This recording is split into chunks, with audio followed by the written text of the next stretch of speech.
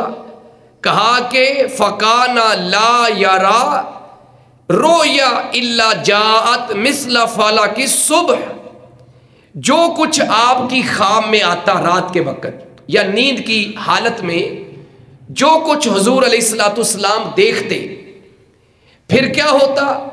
حضرت عائشہ رضی اللہ تعالیٰ عنہ کہتی ہیں کہ الا جاءت مثل فلق الصبح، فلک جو ہے یہ کسی چیز کے پھاڑنے کو کہتے ہیں، سورہ فلق جو ہے اس کا لفظی معنی بھی یہی ہے۔ تو چونکہ رات کا اندھیرا ختم ہو کے روشنی نکلتی ہے تو اس لیے فلک سے مراد صبح کی روشنی ہے، صبح کا اجالا ہے۔ کہا کہ جو پیارے پیغمبر علیہ الصلوۃ والسلام خواب میں دیکھتے، صبح وہ ایسے ہی پورا ہو جاتا جیسے صبح کی روشنی سب کو نظر آ رہی ہوتی کہ دن چڑھ گیا ہے، اجالا ہو گیا ہے۔ تو پیارے پیغمبر علیہ السلام کی خواب بھی اسی طرح سچی ہو جاتی۔ رات کو خواب دیکھتے ہیں یا حالت نیند میں خواب دیکھتے ہیں، جو کچھ آپ کو حالت خواب میں دکھایا جاتا وہ آپ پھر اپنی آنکھوں سے دیکھ بھی لیتے۔ تو یہ ابتدا تھی وحی کی۔ اس کی وجہ کیا تھی؟ اس کی وجہ اہل علم نے یہ بیان کی ہے کہ رسول اللہ صلی اللہ علیہ وآلہ وسلم کے دل و دماغ میں یہ بات ڈال دی جائے کہ آپ کے ذمہ کوئی بڑا کام لگنے جا رہا ہے، آپ کو کوئی بڑی ذمہ داری دی جائے گی، اور تاکہ آپ اس کام کے لیے تیار ہو جائیں، آپ اس ذمہ داری کے لیے تیار ہو جائیں۔ جس طرح سورہ المزمل میں پیارے پیغمبر علیہ الصلوۃ والسلام کو تہجد کا کہا گیا، اور یہ تہجد بھی ایک طرح کی تیاری تھی۔ سب سے مشکل کام جو ہے یہ رات کو بیدار ہو کے قیام کرنا ہے۔ آپ بڑے سے بڑے بہادر بندے کو 2 راتیں جگاتے رہیں تو اس کی بس ہو جائے گی۔ اور وہ تہجد کا ذکر کر کے اللہ نے کیا کہا تھا؟ اِنَّا سَنُلْقِي عَلَيْكَ قَوْلًا ثَقِيلًا، یہ تہجد اس لیے آپ کو پڑھا رہے ہیں کہ ان قریب آپ کے اوپر ہم ایک ایسی ذمہ داری ڈالنے جا رہے ہیں جو بہت بڑی ذمہ داری ہے، جو بڑی جس کا بوجھ ہوگا۔ اور پچھلی جو حدیث ہم نے پڑھی تھی اس میں آپ نے پڑھ ہی لیا کہ سخت سردی کی راتوں اور دنوں میں بھی جب آپ پر وحی نازل ہوتی تو آپ کی کن پٹی سے پسینہ بہنا شروع ہو جاتا، یہ حالت ہو جاتی تھی، اس قدر بوجھ ہوتا تھا۔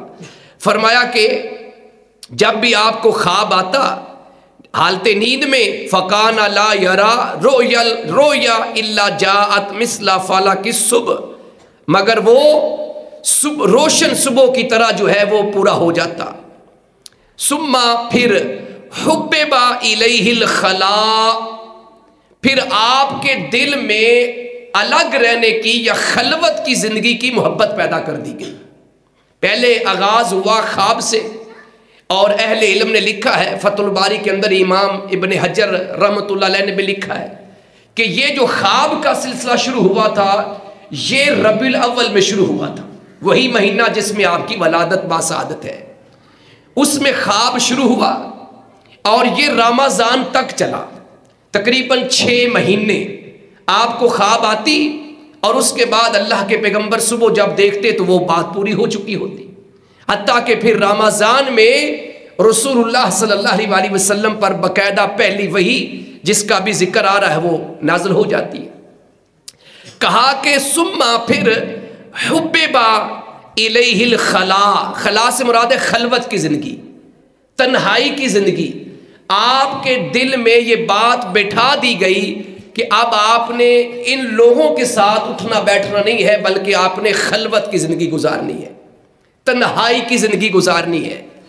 جب یہ بات آپ کے دل میں ڈال دی گئی، وَكَانَ يَخْلُو بِغَارِ حِرَا، تو رسول اللہ صلی اللہ علیہ وسلم پھر غار حرا میں تنہا بیٹھتے تھے۔ آپ نے جب آپ کے دل میں یہ بات بٹھا دی گئی، صاف ظاہر ہے وہ کس نے بٹھائی ہے؟ اللہ رب العزت نے۔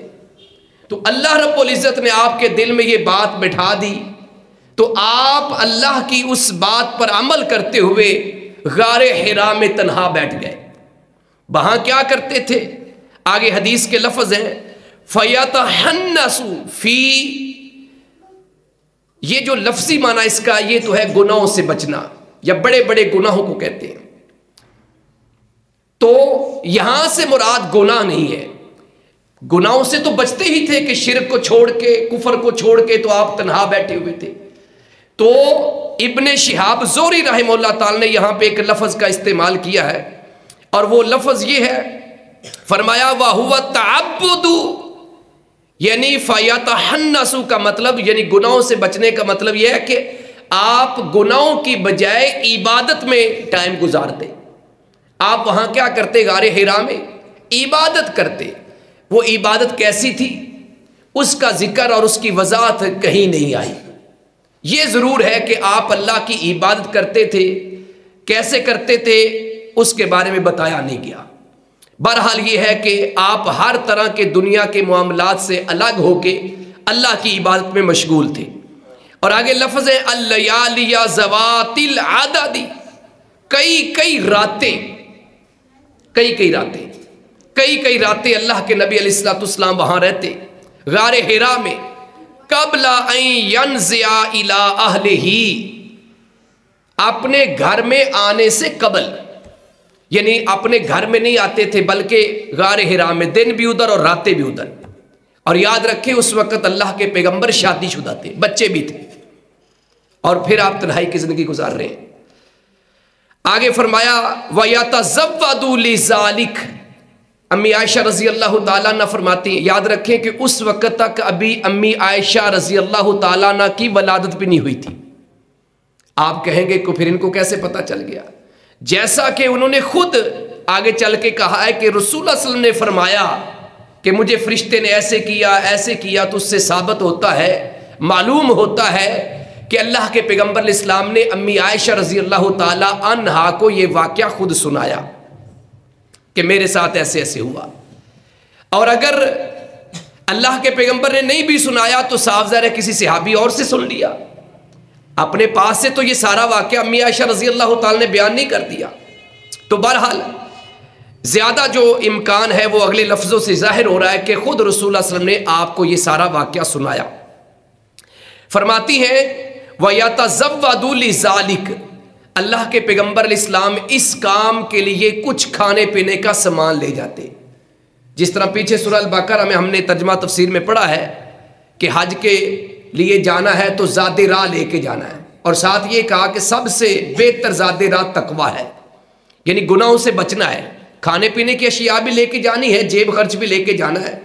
تو یہاں پر بھی جو زاد راہ ہے وہ اس سے مراد کیا ہے؟ کھانے پینے کا سامان۔ کھانے پینے کا سامان کیا ہوتا تھا؟ ستو وغیرہ، پانی، کھجورے، اور بس کوئی خاص چیزیں تو نہیں ہوتی تھی۔ فرمایا وَيَتَزَوَّدُ لِذَلِكَ، رسول اللہ صلی اللہ علیہ وسلم اس کام کے لیے کیا لے جاتے؟ سامان لے جاتے کھانے پینے کا۔ ثُمَّ يَرْجِعُ إِلَىٰ خَدِیجَةَ رضی اللہ تعالیٰ عنہ، جب یہ سامان ختم ہو جاتا تو پھر آپ دوبارہ حضرت خدیجہ رضی اللہ تعالیٰ عنہ کے پاس پلٹ کر آتے۔ راجہ یرجع کو مطلب لوٹ کے آنا، پھر آپ حضرت خدیجہ رضی اللہ تعالیٰ عنہ کے پاس لوٹ کر آتے۔ فَيَتَزَوَّدُ لِمِثْلِهَا، پس آپ اتنا ہی زاد راہ اور لے جاتے، جتنا مقدار میں پہلے لے کے جاتے تھے 5 راتوں کے لیے، 7 راتوں کے لیے، اتنی راتوں کے لیے مزید سامان لے جاتے، اور پھر غار حرا میں چلے جاتے۔ حَتَّى جَاءَهُ الْحَقُّ، یہاں تک کہ آپ کے پاس حق آ گیا۔ حق سے مراد ہے دین کا پیغام، دین کا پیغام آ گیا۔ حتیٰ یہاں تک کہ جاءہ الحق، آپ صلی اللہ علیہ وسلم کے پاس حق آ گیا، وہوا فی غاری حراء، اور اس حال میں کہ آپ غار حراء میں تھے، اس وقت آپ غار حراء میں تھے۔ فجاءہ الملک، تو آپ کے پاس فرشتہ آیا۔ یہ یاد رکھنا، پیچھے لفظ ہے کہ حق آیا اور آگے کیا ہے، آپ کے پاس فرشتہ آیا۔ تو حق سے مراد ہے اللہ کا پیغام، دین، اور آگے کیا ہے کہ فرشتہ آیا، اور وہ فرشتے سے مراد سب کو پتہ ہے کہ سیدنا جبریل الامین علیہ السلام ہے۔ فجاءہ الملک، تو آپ کے پاس، وہ سے مراد آپ سلم ہے، فجاءہ، آپ کے پاس آیا کون؟ الملک، فرشتہ۔ فقالا، تو اس فرشتے نے یعنی حضرت جبریل علیہ السلام نے کہا، فرمایا، کیا فرمایا؟ اقرا، پڑھیں۔ پیارے پیغمبر اسلام نے آگے سے جواب دیا، فقالا، فقلت، یہ وہ لفظ ہے، رسول اللہ صلی اللہ علیہ وسلم فرماتے ہیں فقلت، میں نے کہا، جس سے یہ ثابت ہوتا ہے کہ رسول اللہ صلی اللہ علیہ وسلم نے یہ بات خود امی عائشہ رضی اللہ تعالیٰ عنہ کو بتائی ہے۔ فرمایا فقالا، تو آپ صلی اللہ علیہ وسلم نے فرمایا، فقلت، میں نے کہا، یعنی رسول اللہ صلی اللہ علیہ وسلم کہتے ہیں میں نے کہا، کس کو؟ فرشتے کو، ما انا بقاری، میں پڑھنے والا نہیں ہوں، میں پڑھنے والا نہیں ہوں۔ یاد رکھنا کہ اللہ کے پیغمبر علیہ الصلوۃ والسلام کے بارے میں اللہ کہتا ہے کہ میں نے امی لوگوں میں ایک امی نبی بھیجا ہے، سورہ الجمعہ کے اندر، وَالَّذِي بَعَثَ فِي الْأُمِّيِّينَ رَسُولًا مِّنْهُمْ، امی لوگوں میں۔ عام طور پہ اس کا ترجمہ یہ کرتے ہیں جن کو پڑھنا لکھنا نہ آتا ہو، وہ امی ہے۔ او بھائی، عرب کے لوگ پڑھنا بھی جانتے تھے، لکھنا بھی جانتے تھے۔ اصل میں اس کے مقابلہ میں آپ یہود و نصارہ کو دیکھیں، اللہ نے ان کو اہل کتاب کہا ہے۔ فرق کیا ہے کہ اس اعتبار سے کہ آج تک جو اہل مکہ ہیں ان کے پاس وحی نازل نہیں ہوئی، ان کے پاس کوئی پیغمبر نہ آیا ہے، یہ ہمارے پہلے پیغمبر تھے علیہ السلام، جن کو اللہ نے ان کے لیے منتخب کیا۔ تو اس سے پہلے ان کے پاس وحی نہیں آئی تھی، تو وحی کے علم سے یہ ان پڑھ تھے، وحی کے علم سے یہ ان پڑھ تھے۔ دنیا کا علم تو یہ جانتے تھے، کئی لوگ پڑھنا لکھنا جانتے تھے، ادیب تھے، بڑے بڑے شاعر تھے۔ یہ جو علم تھا نا، جو اللہ کا پیغام تھا، جو وحی کا علم تھا، یہود و نصارہ کے پاس تو آ چکا تھا۔ وہ الگ بات ہے کہ انہوں نے اس پہ عمل کیا کہ نہیں کیا، یہ ایک الگ مسئلہ ہے۔ لیکن قرآن نے ان کو اہل کتاب کہا ہے، ان کو ان پڑھ نہیں کہا، ان کو امی نہیں کہا۔ اس کا یہ مطلب تو نہیں ہے کہ یہودی سارے پڑھے لکھے ہیں، عیسائی سارے پڑھے لکھے ہیں، نہیں۔ مطلب یہ ہے کہ ان کے پاس جو ہے وہ علم آ چکا تھا، اور اصل میں جو علم ہے، جو پڑھنا لکھنا ہے، وہ دین اسلام کا ہے، یہ بھی بات یاد رکھنا ہے۔ اصل علم وہی کا علم ہے، باقی سب فنون اور ہنر ہے، وہ علم نہیں ہے۔ وہ الگ بات ہے کہ ہم ان کو علوم کہہ لیتے ہیں، لیکن اصل میں علم جو ہے وہ وہی کا علم ہے۔ باقی علوم جو ہیں وہ صرف فنون کی حد تک ہے، ہنر کی حد تک ہے۔ فرمایا کہ ما انا بقارئ، میں پڑھنے والا نہیں ہوں، اس میں فاعل کا صیغہ ہے، یعنی یہ جو آپ بتا رہے نا، اقرا عربی کا لفظ تھا، اور عرب کے اندر، یعنی عرب کے اندر یہ لفظ اس طرح کا پہلے کبھی کسی نے نہ پڑھا نہ سنا، پہلی دفعہ سنا تھا۔ تو آپ نے فرمایا ما انا بقارئ، میں پڑھنے والا نہیں ہوں، یا مجھے پڑھنا نہیں آتا۔ قالا، تو انہوں نے، یعنی رسول اللہ صلی اللہ علیہ وسلم نے فرمایا فآخذنی، تو اس نے مجھے پکڑا، فرشتے نے، فغطانی، اور زور سے مجھے دبایا، فغطانی، انہوں نے مجھے زور سے دبایا، حتی بالغ منی الجہد، یہاں تک کہ میری برداشت انتہا کو پہنچ گئی، جنہوں کہتے ہیں کہ برداشت ختم ہو گئی، اس قدر زور سے، صاحب ظاہر فرشتہ تھا اور اللہ کے حکم سے آیا تھا، زور سے دبایا۔ پھر ثم ارسلنی، پھر انہوں نے مجھے چھوڑ دیا، فرشتے نے پھر مجھے چھوڑ دیا۔ فقال اقرا، دوسری بار پھر کہنے لگے کہ پڑھو۔ آگے سے جواب رسول اللہ صلی اللہ علیہ وسلم کا پھر وہی تھا، فقال فقلت ما انا بقارئ، میں نے کہا میں پڑھنے والا نہیں ہوں۔ فاخذنی فغطانی ثانیہ، انہوں نے پھر مجھے پکڑ لیا اور دوسری بار زور سے مجھے دبایا، فرشتے نے زور سے دبایا۔ حتی بالغ منی الجہد، یہاں تک کہ میری برداشت انتہا کو پہنچ گئی۔ ثم ارسلنی، پھر انہیں مجھے چھوڑا، فقال اقرا، پھر فرشتے نے کہا کہ پڑھیے، فقلت ما انا بقاری، میرا جواب پھر وہی تھا کہ میں پڑھنے والا نہیں۔ تیسری بار آپ نے یہ جواب دیا، اور تیسری بار آپ فرشتے نے پھر آپ کو پکڑا۔ قال فاخذنی فغطنی الثالثہ، انہوں نے مجھے زور سے پکڑا اور تیسری بار زور سے دبایا۔ ثم ارسلنی، پھر مجھے چھوڑ دیا۔ اب یہاں پہ یہ بات ذہن میں رکھیں کہ جب تیسری بار پکڑ کے دبایا ہے تو یہاں پہ رسول اللہ صلی اللہ علیہ وسلم نے یہ لفظ نہیں بولا کہ میری برداشت انتہا کو پہنچ گئی۔ یہ ایک مانوسیت ہوتا ہے نا، کسی چیز سے مانوس ہو جانا، تو اہل علم نے یہ بھی لکھا ہے اس کی شرح کے اندر کہ یہ ایک مانوسیت کی کیفیت تھی کہ فرشتہ بار بار آپ کو پکڑ کس لیے دبا رہا تھا، جیسے کسی کے ساتھ آپ بار بار بغل گیر ہوتے ہیں تو ایک محبت بڑھتی ہے، انس بڑھتا ہے، تو یہ ایک مانوسیت کی کیفیت تھی۔ 2 بار جب دبایا تو آپ کہتے ہیں کہ میرے سے برداشت نہیں ہو رہا تھا، برداشت انتہا کو پہنچ گئی، لیکن تیسری بار آپ نے یہ لفظ استعمال نہیں کیا۔ فرشتے نے پکڑا، دبایا اور چھوڑ دیا، اور چھوڑنے کے فوراً بعد انہوں نے کہا فقال اقرا بسم ربک الذی خلق۔ اب کی بار جب اس فرشتے نے کہا نا پڑھیے، کس کے ساتھ؟ بسمی ربک، اصل میں باسمی ربک ہے، اپنے رب کے نام کے ساتھ۔ کون سا رب ہے؟ الذی خلق، وہ رب جس نے پیدا کیا ہے ساری کائنات کو، کل کائنات کو جس نے پیدا کیا ہے اس رب کے نام سے پڑھو۔ اللہ کے پیغمبر نے پڑھا، پیچھے پڑھا، خلق الانسان، اس نے انسان کو پیدا کیا۔ حالانکہ خلق کے اندر ہی سارا کچھ آ گیا ہے، لیکن چونکہ انسان کی ایک ذمہ داری باقی مخلوقات سے زیادہ ہے اور اس کے اعزازات بھی دوسروں سے زیادہ ہیں، اگر یہ انسان بن جائے تو اس کا مرتبہ، اس کا مقام بھی دوسری مخلوقات سے زیادہ ہے، حتیٰ کہ کئی انسان، انبیاء تو سارے ہی اور باقی انسانوں میں سے بھی جو اللہ کے بڑے ہی مقرب لوگ ہیں وہ فرشتوں سے بھی اعلیٰ ہو جاتے ہیں۔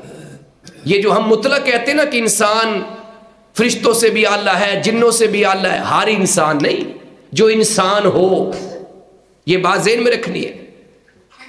صرف شکل سے آپ کو لگے نا کہ یہ بندوں جیسا، انسانوں جیسی اس کی شکل ہے اور یہ حضرت جبریل سے بہتر ہے، مشرک ہے، بادعقیدہ ہے، بدعتی، اور آپ اس کو کہیں جی یہ تو جبریل سے بھی بہتر ہے، کیسے بہتر ہو گیا؟ تو یہ یاد رکھنا ہے، ہو انسان اللہ والا ہو، اللہ کا مقرب ہو، تو وہ فرشتوں سے بھی اعلیٰ ہے۔ تو فرمایا کہ خلق الانسان، جس نے انسان کو پیدا کیا، من علق، جمے ہوئے خون سے یا خون کے لوتھڑے سے۔ جب انسان کی تخلیق، حالانکہ جو پہلا انسان ہے وہ لوتھڑے سے پیدا نہیں ہوا، یعنی حضرت آدم علیہ السلام، ان کی تخلیق اللہ نے مٹی سے کی ہے، یعنی مٹی کو گوندھ کے بنایا، ڈھانچا سانچا، اور اس کے بعد اس میں روح پھونکی، اور اسی طرح حضرت حوا کو ان کی پسلیوں سے نکال دیا۔ لیکن اس کے بعد سوائے حضرت عیسیٰ علیہ السلام کے باقی جتنے انسان ہیں، حتیٰ کہ ہمارے پیغمبر علیہ السلام بھی، سب کی پیدائش ایک غلیظ قطرے کے بعد وہ جو ایک لوتھڑا بنتا ہے، جمع ہوا خون بنتا ہے، اور پھر اس کے بعد وہ ایک گوشت کی شکل اختیار کرتا ہے، اور پھر اس کے بعد اس میں ہمارے سارے اعضاء بنتے ہیں، اور پھر اس میں روح پھونکی جاتی ہے، یہ بات کا پروسیس ہے۔ تو حضرت آدم، حضرت حوا اور حضرت عیسیٰ، ان تین کے علاوہ سب کی پیدائش جو ہے وہ جمے ہوئے خون سے ہے، یہ یاد رکھنی ہے۔ اب یہاں پہ اللہ رب العزت نے جو بات کی ہے وہ یہی ہے کہ خلق الانسان من علق، اس سورت کا نام بھی سورۃ العلق ہے، اسی وجہ سے جس نے انسان کو جمے ہوئے خون سے یا خون کے لوتھڑے سے پیدا کیا۔